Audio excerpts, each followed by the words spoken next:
Hi hello friends, welcome back to village cooking than with Reddy channel. Today నేను custard పౌడర్తో fruit salad చేస్తున్నాను. దానికోసం సిమ్లో పాలు కాకి పెడుతున్నాను. 1/2 లీటర్ తీసుకున్నా.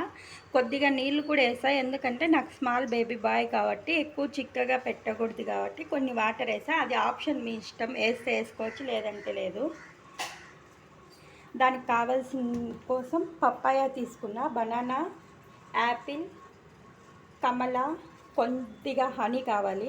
అందుకోసం కొన్ని మామూలు పాలు కూడా తీసి పెట్టుకున్నా, ఎందుకంటే కస్టర్డ్ పౌడర్ మిక్స్ చేసుకునేకి వేడి పాలల్లో వేసామనుకో ఉండలు కడుతుంది. దీంట్లో వేసి బాగా మనం మిక్స్ చేసి పాలు వేడయ్యాక ఇవి వేస్తే బాగుంటుంది.